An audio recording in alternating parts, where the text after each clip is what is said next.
Shalom saudara yang dikasihi Tuhan, kita sungguh bersyukur hari ini diberikan kesempatan lagi untuk mendengarkan suara Tuhan. Oleh karena itu, sebelum kita membaca dan merenungkannya, marilah kita meminta pertolongan dalam doa. Bapa di dalam surga, kami bersyukur untuk anugerah Tuhan di mana Engkau memberikan kami kesempatan mendengarkan firman-Mu. Oleh karena itu, tuntunlah kami untuk memahaminya dan ajarlah kami untuk melakukannya, sehingga kami sungguh-sungguh memuliakan Tuhan dengan segenap hati kami. Terpujilah namamu dalam nama Yesus Kristus. Amin.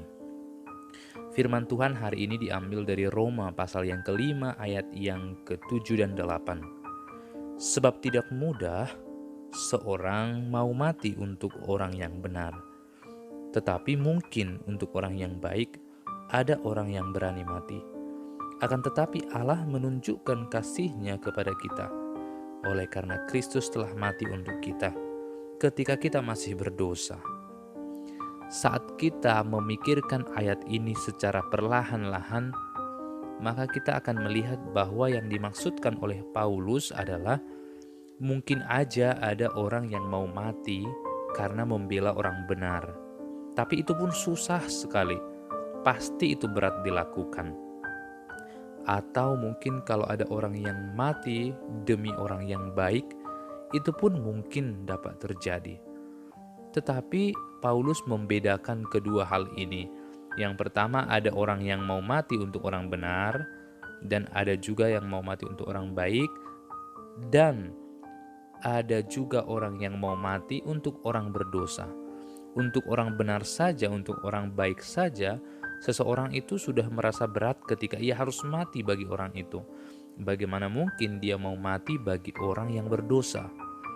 Maka kita memahami ayat yang ke-8 bahwa Allah menunjukkan kasih-Nya kepada kita. Ayat ke-8 ini dimulai dengan kata akan tetapi.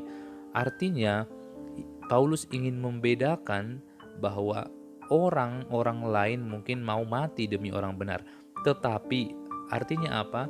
Paulus membedakan bahwa Yesus itu mati bukan untuk orang benar, tetapi justru untuk orang berdosa. Artinya dosa membuat Yesus itu akhirnya harus mati, supaya dosa itu tidak berkuasa lagi di dalam diri manusia yang percaya.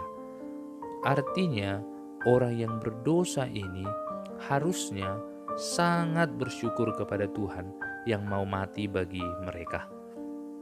Maka siapa sesungguhnya orang-orang berdosa? Jikalau kita membaca ayat-ayat selanjutnya, nanti akan dijelaskan di sana bahwa ternyata kitalah semua itu orang berdosa. Walaupun contohnya di ayat yang ke-12 dijelaskan bahwa memang Adam yang pertama sekali berbuat dosa, dan akhirnya dosa itu menjalar kepada kita. Tetapi tetap saja kita semua yang berdosa. Tetap saja kita semua yang bercelah. Tetapi celah kita, dosa kita, kekotoran hidup kita tidak meniadakan pengharapan. Tuhan tetap mau menyucikan kita. Tuhan tetap mau membenarkan kita. Tuhan tetap mau menerima kita. Karena apa? Karena kasih-Nya. Sehingga Ia mengatakan Allah menunjukkan kasih-Nya kepada kita. Oleh karena Kristus telah mati untuk kita. Bukti terbesar dari kasih Allah ialah ketika Ia mau memberikan nyawanya justru saat kita berdosa.